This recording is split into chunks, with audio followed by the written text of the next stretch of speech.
अस्सलाम वालेकुम students. Last time हमने मिक्सचर्स के बारे में बात की थी। इसके अलावा हमने ये देखा था कि सॉल्यूशंस क्या होते हैं और सॉल्यूशंस की कौन कौन सी टाइप्स हो सकती हैं। हमने बात की थी सॉल्यूशन की दो टाइप्स होती हैं, आइडियल सॉल्यूशन और नॉन आइडियल सॉल्यूशन। और इसके अलावा इनके हम डिसाइड करने के लिए कि कोई सॉल्यूशन आइडियल है या नॉन आइडियल है, हमने उसके लिए क्राइटेरियाज डिसाइड किए थे कि किस बेस पर हम कह सकते हैं कि ये वाला सॉल्यूशन आइडियल है और ये वाला नॉन आइडियल है। तो इसके बारे में हमने जो वो लास्ट जो लेक्चर था उसमें डिस्कशन की थी। आज हम सबसे पहले लास्ट लेक्चर में जो हमने डिस्कस किया था उसका एक ओवरव्यू ले लेते हैं और उसके बाद फिर नेक्स्ट मूव करेंगे। लास्ट टाइम हमने जो डिस्कस किया था क्राइटेरिया, उनमें से सबसे पहला क्राइटेरिया था ये चेक करने का कि सॉल्यूशन आइडियल है या नॉन आइडियल है। तो चेंज इन वॉल्यूम हमने चेक करना होता है। वॉल्यूम में चेंज आया है या नहीं आया, ये हमें बताता है कि सॉल्यूशन आइडियल है या नॉन आइडियल है। हमने बात की थी कि अगर हमारे पास एक बीकर है, इस बीकर में प्योर ए कंपोनेंट प्रेजेंट है,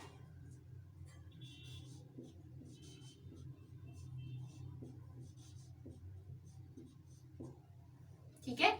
इसके बाद इसका जो हमने रिएक्शन करवाया या इसको हमने मिक्स किया किसके साथ, बी कंपोनेंट के साथ।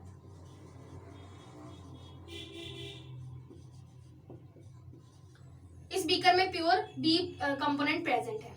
इसके बाद जब इसको हमने मिक्स किया, मिक्स करने के रिजल्ट में एक सॉल्यूशन बना और सॉल्यूशन में जो बॉन्ड्स बने वो ए और बी के दरमियान में बने,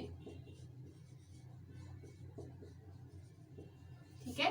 तो ये दो कंपोनेंट्स थे, ए कंपोनेंट बी कंपोनेंट, उनको मिक्स किया, मिक्स करने के रिजल्ट में सॉल्यूशन बना और सॉल्यूशन के जो कंपोनेंट्स थे वो अब ए और बी है, ठीक है।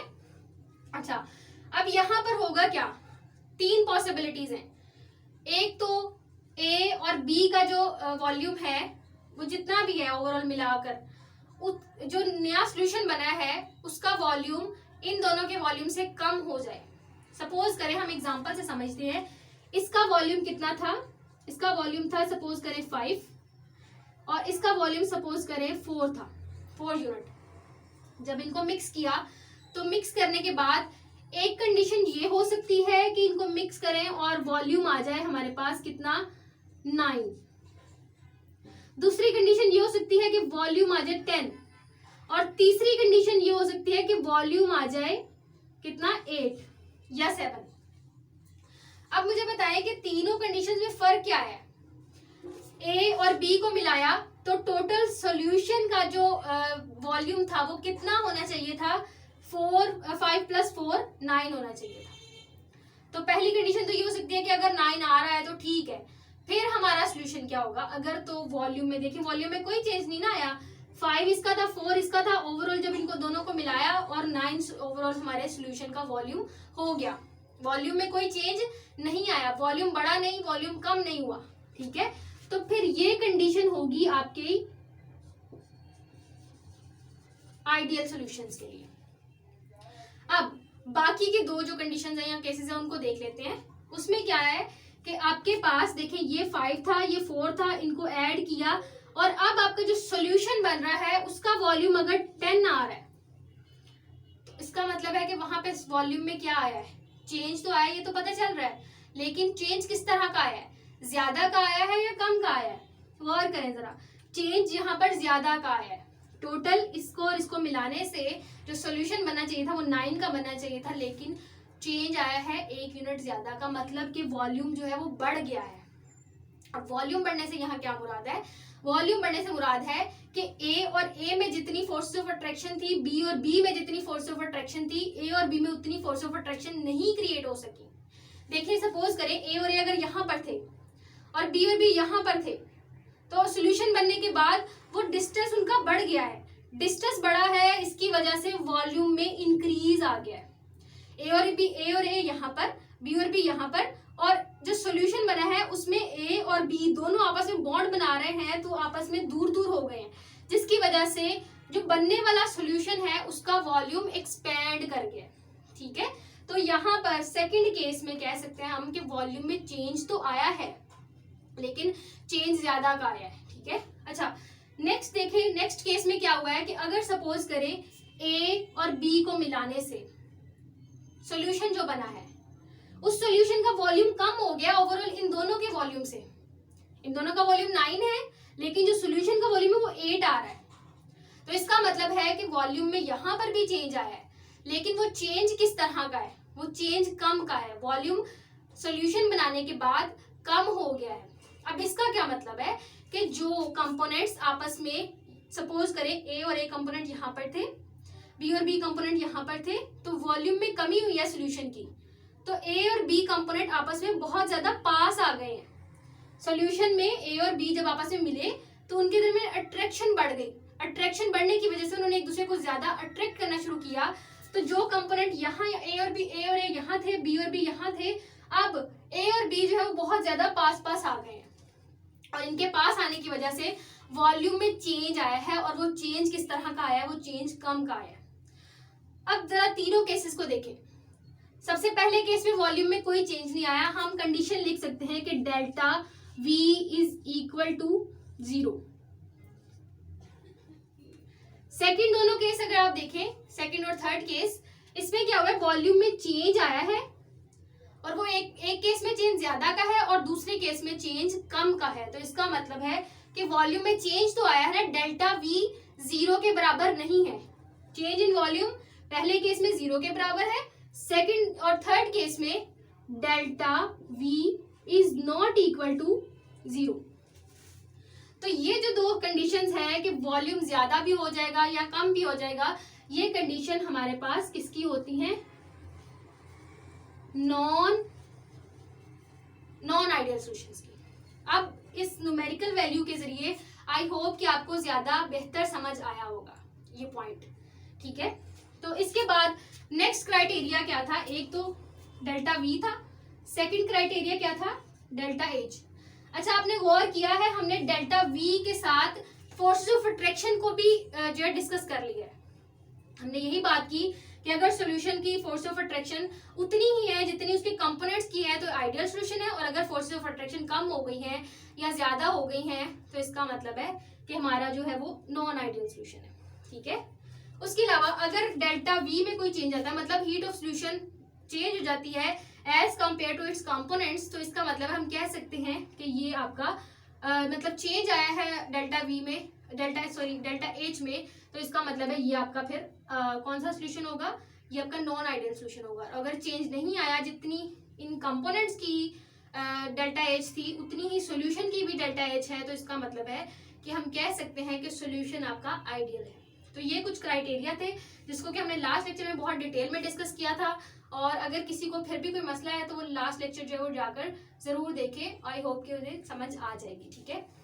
इसके बाद नेक्स्ट हम बात करेंगे राउट्स लॉ की। हमने बात की थी कि ये क्राइटेरिया तो ठीक है, ये भी हमें बता देते हैं कि सॉल्यूशन आइडियल है या नॉन आइडियल है, लेकिन एक और मेजर जो है वो हमारे पास क्राइटेरिया है जिसकी मदद से हम बता सकते हैं कि सॉल्यूशन आइडियल है या नॉन आइडियल है। आए उसको देखते हैं कि वो कौन सा क्राइटेरिया है, ठीक है स्टूडेंट्स। अब हम बात कर लेते हैं राउट्स लॉ के बारे में कि राउट्स लॉ क्या होता है और इसकी डेरिवेशन क्या है। लेकिन राउट्स लॉ के बारे में डिस्कशन करने से पहले एक टर्म आती है, छोटी सी टर्म है मोल फ्रैक्शन। आपने पहले भी नाम सुना होगा,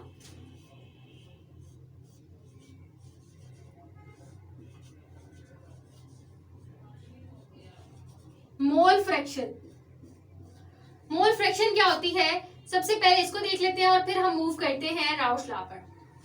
आपने जब भी अगर आपके कोई मार्क्स आते हैं और आपसे पूछता है कोई कि अपनी मार्क्स की परसेंटेज बताएं, तो आप किस तरह से बताते हैं, आप ये करते हैं, सपोज करें आपके जो टोटल मार्क्स थे वो कितने थे 500, आपके मार्क्स कितने आए हैं 300। अब आपसे कोई पूछ रहा है कि मुझे परसेंटेज बताएं अपने मार्क्स की, तो आप किस तरह से परसेंटेज निकालते हैं, आप ये करते हैं कि टोटल जितने भी आपके नंबर आए होते हैं, जितने भी मार्क्स आपके आए होते हैं, ऑब्टेन्ड मार्क्स जिसे कहते हैं, उसको रखते हैं ऊपर, परसेंटेज फाइंड करनी है, उसको ऊपर रखेंगे और नीचे क्या रखेंगे आप, टोटल जितने आपके जितने में से आपके मार्क्स आए हैं उसको नीचे रखेंगे। 500 आपके टोटल मार्क्स हैं, यहाँ पर मल्टीप्लाइड आप इसको कर देंगे 100 के साथ, तो जो भी आंसर आएगा इसको कैलकुलेट करने के बाद वो आपका क्या आएगा, वो आपकी परसेंटेज आ जाएगी, आपकी जितने भी मार्क्स आए हैं उनकी परसेंटेज, ठीक है। तो अगर हम बात करें परसेंटेज की, परसेंटेज में आप क्या करते हैं, आप 100 पार्ट्स करते हैं अपने टोटल जितनी भी आपकी चीज होती है उसके 100 पार्ट्स करते हैं और फिर बताते हैं कि जो आपकी जिस चीज का आप बता रहे हैं या जिस चीज के बारे में आप जानना चाह रहे हैं उसकी क्वांटिटी या उसकी वो कितने पार्ट्स प्रेजेंट है 100 में से, ठीक है। टोटल अगर 500 है उसके आप 100 पार्ट्स करेंगे और उन 100 पार्ट्स में से जितने आपके मार्क्स आए हैं वो कितने पार्ट्स आए हैं 100 पार्ट में से, तो आप वो बताना चाहें तो वो परसेंटेज की फॉर्म में इस तरह से बता सकते हैं। अगर मैं यहाँ पर 100 पार्ट्स ना करूं, मैं 1 में से बताना चाहूं कि कोई जो फ्रैक्शन है किसी भी कंपोनेंट की वो कितनी है 1 में से, तो इसका मतलब है कि वो फिर आपकी मोल फ्रैक्शन बन जाएगी। आप ये बता रहे हैं सिंपली कि आपका जो कंपोनेंट है वो पूरे सोल्यूशन में उस कंपोनेंट की कितनी फ्रैक्शन प्रेजेंट है 1 में से, ठीक है। सपोज करें, एग्जांपल से समझते हैं।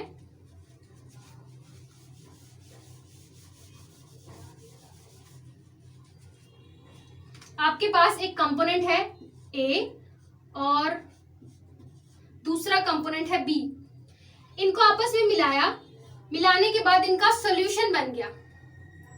अब जो इनका सॉल्यूशन बना है उस सॉल्यूशन की अगर मैं कहूं मोल फ्रैक्शन फाइंड करें तो किस तरह से करेंगे, आपके पास जितने नंबर ऑफ मोल्स, मतलब अगर सपोज करें कि आप जानना चाह रहे हैं A की मोल फ्रैक्शन कितनी है, मतलब 1 में से A कितने फ्रैक्शन प्रेजेंट है, A का कितना फ्रैक्शन प्रेजेंट है, ठीक है।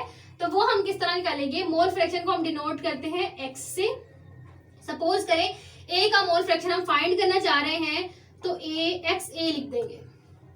अब क्या करेंगे, A के नंबर ऑफ मोल्स जितने हम ले रहे हैं उसको रखेंगे ऊपर n number of moles A, हम A के फाइंड करना चाह रहे हैं तो हम उसको डिनोट करने के लिए कि A के हम मोल फ्रैक्शन फाइंड कर रहे हैं तो Na लिखेंगे।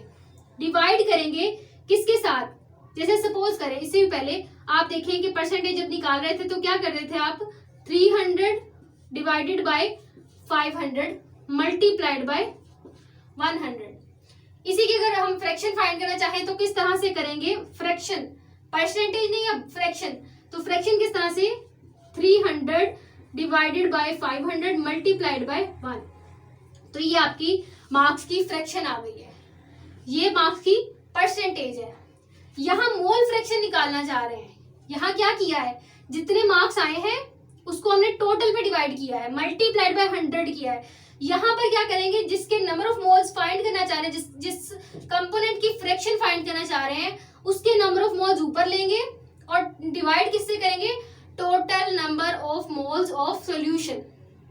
टोटल नंबर ऑफ मोल्स किस तरह आएंगे, A कंपोनेंट भी प्रेजेंट है, B कंपोनेंट भी प्रेजेंट है, तो दोनों की आप अगर करें कैलकुलेट तो A के नंबर ऑफ मोल्स को हम Na से डिनोट करेंगे, B के नंबर ऑफ मोल्स को NB से डिनोट करेंगे।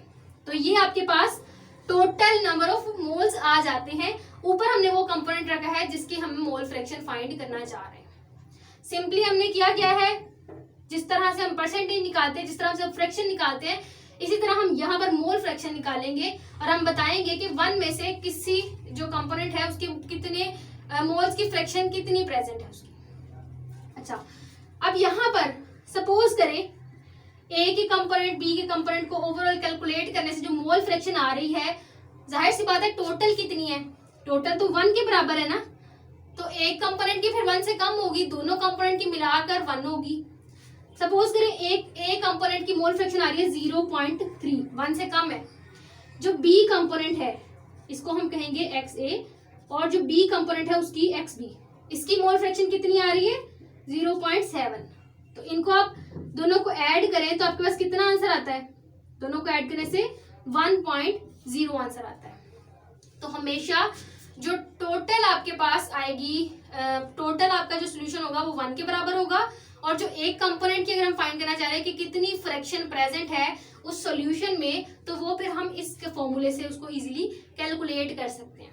देखें हमेशा XA प्लस XB किसके बराबर होगा, XA प्लस XB, ये बराबर होगा 1 के। ये फॉर्मूला बहुत इंपॉर्टेंट है। अगर कोई कंपोनेंट C भी प्रेजेंट होता तो वो भी ओवरऑल देखें, सपोज करें इसकी फिर हो जाती 0.4, इसकी हो जाती 0.3, तो ये 0.4 और 0.3 ये कितनी हो गई, ये 7 और 0.3 इसकी हो जाती, तो फिर भी ओवरऑल कितनी होती, 1 के बराबर ही होती। टोटल 1 से ज्यादा नहीं हो सकती और एक कंपोनेंट की भी 1 से ज्यादा नहीं हो सकती।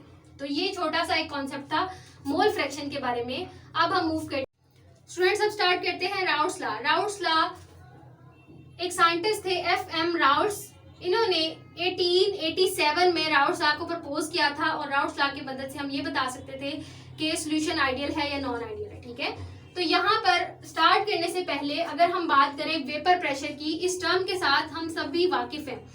वेपर प्रेशर क्या होता है, सपोज करें आपके पास एक कंटेनर है, उस कंटेनर में कुछ भी आपने सॉल्यूशन को या सॉल्वेंट को या कुछ किसी भी लिक्विड को फिल किया हुआ है। अब इस लिक्विड को जब हीट करेंगे तो इसके कुछ ना कुछ वेपर्स बनेंगे। अगर तो इस जो है वो आपका सिस्टम है वो ओपन है, मतलब ऊपर इसके कुछ भी नहीं है, तो वेपर जो है वो सारे के सारे एटमॉस्फेयर में चले जाएंगे, तब वो कोई भी वेपर जो है वो प्रेशर को एक्सर्ट नहीं कर पाएंगे। लेकिन अगर इसको ऊपर से कवर कर दिया है किसी चीज के साथ, तो इसका मतलब है कि जितने भी इस सॉल्वेंट के या इस लिक्विड के वेपर्स बनेंगे वो सारे के सारे कहाँ रहेंगे, वो इसी कंटेनर में रहेंगे और वो वाल्स के ऊपर और इस जो ऊपर हमने इसको क्लोज किया है जिस चीज के साथ, उसके ऊपर प्रेशर लगाएंगे और वही प्रेशर हमारा क्या होगा, वेपर प्रेशर होगा। ठीक है, तो इसके बाद हम बात करते हैं अपने राउट्स लॉ की। राउट्स लॉ में 2 तरह के केसेस होते हैं। केस 1 में हमें पता है सॉल्यूशन के बारे में इंफॉर्मेशन मिल रही है। सॉल्यूशन में 2 कंपोनेंट्स होते हैं, एक सोल्यूट होता है और दूसरा सॉल्वेंट होता है। इसका मतलब है कि हमने ये जानना है कि कौन सा कंपोनेंट वोलेटाइल है और कौन सा नॉन वोलेटाइल है। तो पहला केस जो हम यहाँ डिस्कस करेंगे वो ये होगा कि सोल्यूट नॉन वोलेटाइल है और सॉल्वेंट वोलेटाइल है। ठीक है, तो फिर हम डिसाइड करेंगे कि इसके मुताबिक अगर हम सोल्यूट को ले रहे हैं नॉन वोलेटाइल और उसके अलावा जो सॉल्वेंट है उसको वोलेटाइल ले रहे हैं, तो फिर उस सूरत में हमारा राउट्स लॉ की स्टेटमेंट क्या होगी। ठीक है, तो स्टार्ट करते हैं राउट्स लॉ। राउट्स लॉ क्या कहता है, सपोज करें ये आपका एक कंटेनर था, इसमें एक कंपोनेंट प्रेजेंट है जो कि क्या है, सॉल्वेंट है। सॉल्वेंट किस तरह का है, वोलेटाइल सॉल्वेंट है। इसी तरह एक मतलब आप बीकर ले रहे हैं, उसमें आपने बी कंपोनेंट डाला है और बी कंपोनेंट क्या है, बी कंपोनेंट नॉन वोलेटाइल है और इसको हम कहेंगे ये हमारा सोल्यूट है। जब इन दोनों को मिलाया, इन दोनों को मिलाने से एक सॉल्यूशन बन गया ए और बी का। ए और बी को प्योर फॉर्म में जब ये मौजूद थे, ये ए प्योर फॉर्म में मौजूद है और ये बी प्योर फॉर्म में मौजूद है। जब इन दोनों को आपस में मिलाया, मिलाने के रिजल्ट में क्या हो गया कि ए और बी मतलब एक सॉल्यूशन बन गया। मैंने आपको बताया कि जो ए कंपोनेंट है वो वोलेटाइल है, बी कंपोनेंट नॉन वोलेटाइल है। बी कंपोनेंट के वेपर्स नहीं बनेंगे, ए के वेपर्स बनेंगे और अच्छे खासे बनेंगे। जब इनको मिलाया, मिलाने के बाद सॉल्यूशन बना। सॉल्यूशन जब बना तो क्या हुआ वहां पर कि ए तो वहां से वेपर बनकर निकलना चाहता था, लेकिन चूंकि उसकी अट्रैक्शन किसके साथ हो गई है, अब बी के साथ। पहले जब यहाँ पर प्रेजेंट था तो ए और ए आपस में मतलब एक जैसे कंपोनेंट ही थे। वो यहाँ बी जो था वो बी और बी के साथ उसका बॉन्ड बना हुआ था, लेकिन जब सॉल्यूशन बना तो बॉन्ड जो है वो ए और बी के दरमियान बन गया। अब मसला यहाँ पर यह आ रहा है कि यहाँ पर ए और ए दोनों ही वेपराइज्ड फॉर्म में कन्वर्ट होना चाह रहे थे और बी वो नॉन वोलेटाइल थे। लेकिन जैसे ही सॉल्यूशन बना तो सॉल्यूशन में एक कंपोनेंट नॉन वोलेटाइल है और एक कंपोनेंट वोलेटाइल है। ए वहां से वेपर बनकर निकलना तो चाह रहा है, लेकिन वो बी जो है वो उसको वहां से इजीली वेपर में कन्वर्ट होने नहीं देगा, जिसकी वजह से हम कह सकते हैं कि ए का वेपर प्रेशर जब ये प्योर फॉर्म में था तो बहुत अच्छा था और इसको हमने किससे डिनोट किया है, पी नोट से। ये प्योर फॉर्म में वेपर प्रेशर है किसका, हमारे सॉल्वेंट का, और इसका तो कोई वेपर प्रेशर नहीं होगा क्योंकि ये नॉन वोलेटाइल है। जब इनका आपस में हमने सॉल्यूशन बना दिया, दोनों को मिक्स किया, अब जो नया वेपर प्रेशर आया है वो हमने बताना है कि वो किसके बराबर है या वो किस चीज पे डिपेंड करता है नया प्रेशर, क्योंकि हमें पता है प्रेशर ये वाला तो नहीं होगा, ये प्रेशर कब आया था? जब आपका प्योर ए प्रेजेंट था। अब आपके सॉल्यूशन में बी भी प्रेजेंट है जो कि नॉन वोलेटाइल है, जो कि कोई वेपर प्रेशर हमें नहीं देगा, और ए को भी, जो ए वेपर प्रेशर हमें दे रहा था उसमें भी कमी कर देगा, क्योंकि उसने उसके साथ बॉन्ड बनाया हुआ है, और जब इसके साथ जुड़ा हुआ है तो ए वहां से आसानी से नहीं निकल सकेगा। तो जितना ए का वेपर प्रेशर प्योर फॉर्म में था, सॉल्यूशन की फॉर्म में उसका वेपर प्रेशर कम हो जाएगा। ठीक है, अब वो हम देखते हैं कि सॉल्यूशन जब बन गया तो नया वेपर प्रेशर क्या आया। तो यहाँ पर मैंने आपके यहाँ पर एक इक्वेशन लिखी है, ये इक्वेशन हमें बताएगी कि जब सॉल्यूशन बना, शुरू में पी नॉट था, लेकिन जब सॉल्यूशन बना, सॉल्यूशन बनने के बाद सॉल्यूशन का वेपर प्रेशर कितना आया है, ये हमें ये इक्वेशन बताती है। ये जो पी है ये नया वेपर प्रेशर है जो किसका है? इस सॉल्यूशन का। अब मुझे बताएं, जो सॉल्यूशन का वेपर प्रेशर है वो डिपेंड किस पे करेगा? बी की मोल फ्रैक्शन पे या ए की मोल फ्रैक्शन पे? सोचे इस बात को। जो नया प्रेशर आया है वो अभी भी ए की ही मोल फ्रैक्शन पे डिपेंड करेगा, और डिपेंड करेगा कि ए कितना ज्यादा है। बी ने कोई वेपर प्रेशर नहीं देना, सारा का सारा वेपर प्रेशर ए की वजह से आना है, और अगर वेपर प्रेशर ए की वजह से आ रहा है तो जाहिर सी बात है वेपर प्रेशर जो है वो डिपेंड किस पे करेगा? ए की कंसंट्रेशन पे या ए की मोल फ्रैक्शन पे। जितनी ए की मोल फ्रैक्शन ज्यादा है उतना ही सॉल्यूशन का वेपर प्रेशर ज्यादा होगा, उतने ही ज्यादा अच्छे वेपर्स बनेंगे। और अगर ए कम है, बी ज्यादा है, तो वेपर प्रेशर में वेपर्स कम बनेंगे, तो वेपर प्रेशर में भी कमी आ जाएगी। तो हम कह सकते हैं कि जो सॉल्यूशन का वेपर प्रेशर है वो किसके डायरेक्टली प्रोपोर्शनल है, या किसके इक्वल है, या किसके प्रोडक्ट के बराबर है। तो जो सॉल्यूशन का वेपर प्रेशर है, नए सॉल्यूशन का जो पी है, वो product of pure vapour pressure of solvent और मोल फ्रैक्शन ऑफ ए, यानी कि वन कंपोनेंट, यानी कि ये वाला कंपोनेंट इसकी मोल फ्रैक्शन के। यहाँ पे आप चाहे इसको ए से डिनोट कर ले, तो ये आपके जो है वो सॉल्यूशन का वेपर प्रेशर किसके बराबर आया है? आपके ए के मोल फ्रैक्शन मल्टीप्लाइड बाय ए का जो प्योर फॉर्म में वेपर प्रेशर था उसके प्रोडक्ट के बराबर आया है। तो यही हमारे पास राउट्स लॉ की स्टेटमेंट है। राउट्स लॉ हमें क्या बताता है? राउट्स लॉ हमें ये कहता है कि vapour pressure of solvent above a solution, जो आपका वेपर प्रेशर है किसका? सॉल्वेंट का, सॉल्यूशन में, जब ये सॉल्यूशन फॉर्म में मौजूद था ना, तब इसका वेपर प्रेशर ए का जो है वो किसके डायरेक्टली प्रोपोर्शनल होगा? वो product of pure vapour pressure of solvent A multiplied by mole fraction of A के बराबर होगा। यही हमारे पास राउट्स लॉ की स्टेटमेंट है। ठीक है, इसके बाद हम बात करेंगे इसकी डेरिवेशन की। अभी जो हमने फॉर्मूला देखा वो क्या था? P is equal to P naught x1। ये हमारे पास राउट्स लॉ की स्टेटमेंट थी, जिसको हमने मैथमेटिकल फॉर्म में लिखा।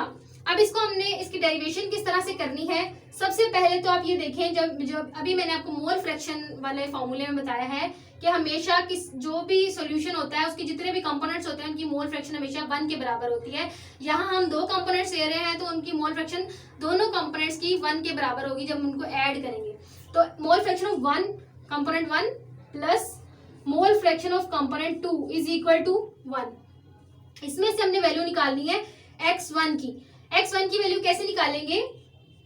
1 आ जाएगा, x1 इधर ही रहेगा, ये x2 जो यहाँ पर प्लस हो रहा है ये यहाँ जाकर माइनस हो जाएगा।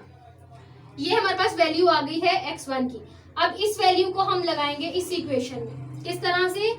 P is equal to P naught, x1 की जगह क्या लिखेंगे? इसकी ये वैल्यू 1 माइनस x2, ये इक्वेशन आ गई। अब इस P नॉट को अंदर मल्टीप्लाई कर दें, P नॉट माइनस Px2। ठीक है, ये हमारे पास जो है वो नई इक्वेशन आ गई, और इस इक्वेशन में हमारे पास अब मोल फ्रैक्शन किसकी यहाँ पर लिखी है? सॉल्यूट की मोल फ्रैक्शन लिखी है। ठीक है, अब अगर यहाँ पर इस P नोड को क्या करें, हम इस इक्वेशन को थोड़ा सा रीअरेंज कर लें, तो किस तरह से हम इसको रीअरेंज कर सकते हैं इजीली? हमने यहाँ पर करना ये है कि इसको, ये वाली जो टर्म है इसको अगर हम इधर ले आए तो ये यहाँ पर क्या हो रही है? माइनस हो रही है, यहाँ आकर क्या हो जाएगी? प्लस हो जाएगी। ठीक है, ये वाली जो टर्म है ये यहां से इस तरफ आ जाएगी, तो पी नॉट माइनस पी, ये हमने इस इक्वेशन को थोड़ा सा रीअरेंज कर लिया है और ये हमारे पास नई इक्वेशन आई है। अब ये देखें तो ये टर्म हमें क्या बताती है, चेंज इन वेपर प्रेशर। ये प्योर सॉल्वेंट का वेपर प्रेशर था और ये वेपर प्रेशर वो है जो सॉल्यूशन में जाने के बाद उस सॉल्वेंट का बना है। तो इसको हम लिख सकते हैं, चेंज आया है तो delta P, P naught x2, इसको अगर हम लिखें delta P is equal to P naught x2, तो ये हमारे पास नई इक्वेशन आई है और यही इक्वेशन हमारी राउल्स लॉ की इक्वेशन है। और इसमें देखिए जो वेपर प्रेशर में चेंज आया है वो डायरेक्टली प्रोपोर्शनल है किसकी, मोल फ्रैक्शन के, मोल fraction of solute. Vapour pressure में कमी आई है, सॉल्यूशन का वेपर प्रेशर कम है, प्योर सॉल्वेंट का वेपर प्रेशर ज्यादा है, तो जो सॉल्यूशन में कमी आई है वेपर प्रेशर में वो किसके डायरेक्टली प्रोपोर्शनल है, मोल फ्रैक्शन ऑफ बी के। बी कंपोनेंट जितना ज्यादा होगा वो ए को उतना ही वहां से बाहर नहीं निकलने देगा और उसकी वजह से हमारी जो वेपर प्रेशर है सॉल्यूशन का उसमें कमी आ जाएगी। जैसे अभी मैंने आपको एग्जांपल दी कि ये सॉल्यूशन था, सॉल्यूशन में हमने ए कंपोनेंट भी डाला, बी कंपोनेंट भी डाला, मतलब इनका आपस में बॉन्ड बना हुआ है और ए जो है वो किस तरह का है, वोलेटाइल है, बी किस तरह का है, नॉन वोलेटाइल है। तो ए कंपोनेंट जो है वो बाहर जाना चाह रहा है लेकिन बी नहीं जाना चाह रहा, ना ही वो ए को जाने देगा और ना ही उसके वेपर ज्यादा बनने देगा। तो हम कह सकते हैं कि जो वेपर प्रेशर में कमी आई है वो किसकी मोल फ्रैक्शन के बराबर है, वो बी की मोल फ्रैक्शन के बराबर है, ठीक है। और जो वेपर प्रेशर आ रहा है वो किसकी वजह से आ रहा है, वो ए की वजह से आ रहा है और जो कमी आई है वो बी की वजह से आई है। तो एक तो इक्वेशन ये है जो ये बताती है कि जो सॉल्यूशन का वेपर प्रेशर है वो कितना है, वो हमारे पास मोल फ्रैक्शन ऑफ सॉल्वेंट के बराबर है और जो कमी आई है वेपर प्रेशर में वो हमारे पास mole fraction of B component या कंपोनेंट 2 की जो मोल फ्रैक्शन है उसके बराबर है, ठीक है। तो ये जो है हमारे पास कुछ थोड़ी सी एक्सप्लेनेशन है। अगर इसी इक्वेशन को हम थोड़ा सा और मॉडिफाई करना चाहें तो किस तरह से कर सकते हैं,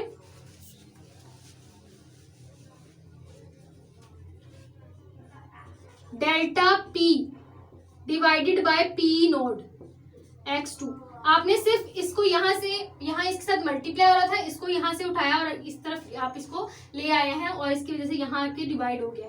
तो ये आपका जो है टर्म ये क्या बताती है, relative lowering of vapour pressure. मतलब रिलेटिव का मतलब होता है किसी चीज के लिहाज से किसी दूसरी चीज को स्टडी करना। तो यहाँ हम जो है वो चेंज इन वेपर प्रेशर को स्टडी कर रहे हैं with respect to pure vapour pressure, pure form में जो सॉल्वेंट का वेपर प्रेशर था उसके लिहाज से हम स्टडी कर रहे हैं। तो इसका मतलब है ये आपका relative lowering of vapour pressure है, ये किसके बराबर है, ये भी मोल फ्रैक्शन ऑफ सोल्यूट के ही बराबर है, क्योंकि सोल्यूट ही जो है हमारे पूरे जो प्रोसेस है उसमें सोल्यूट ही एक ऐसा फैक्टर है जो कि वेपर प्रेशर में कमी का सबब बन रहा है, ठीक है। तो एक तो राउल्स लॉ की स्टेटमेंट ये हो गई और उसकी मैथमेटिकल फॉर्म, और दूसरी जो है वो राउल्स लॉ की मैथमेटिकल फॉर्म ये है। ये दोनों राउल्स लॉ की ही इक्वेशंस हैं, ठीक है। इसके बाद अगर हम बात करें तो जो राउल्स लॉ है उसको मतलब हमारे जो सोल्यूशन है उसको आइडेंटिफाई करने के लिए हम इसको जाहिर सी बात है यूज कर सकते हैं। और जो वेपर प्रेशर में कमी आई है वो किसकी वजह से आई है, वो उसके कौन से ऐसे फैक्टर्स हैं जो वेपर प्रेशर में कमी जो है उसको उसके ऊपर असरअंदाज होते हैं, वो कौन कौन से फैक्टर हैं। उनमें सबसे पहला फैक्टर आ जाता है टेम्परेचर का। टेम्परेचर का वेपर प्रेशर के ऊपर कोई इफेक्ट नहीं होता, ठीक है। कोई भी प्रेशर ले वो बिल्कुल इस चीज से आजाद है, उससे कोई फर्क नहीं पड़ता कि वेपर प्रेशर में कमी आए या ज्यादा, या वो कम हो या ज्यादा हो, ठीक है। उसके अलावा सेकंड आ जाता है ये सोल्यूट की कंसंट्रेशन पे जरूर डिपेंड करता है लोअरिंग ऑफ वेपर प्रेशर। क्यों? क्योंकि सोल्यूट की कंसंट्रेशन जितनी ज्यादा होगी उतना ही वेपर प्रेशर में कमी ज्यादा होगी, और जितनी सोल्यूट की कंसंट्रेशन कम होगी उतना ही वेपर प्रेशर बढ़ जाएगा, ठीक है।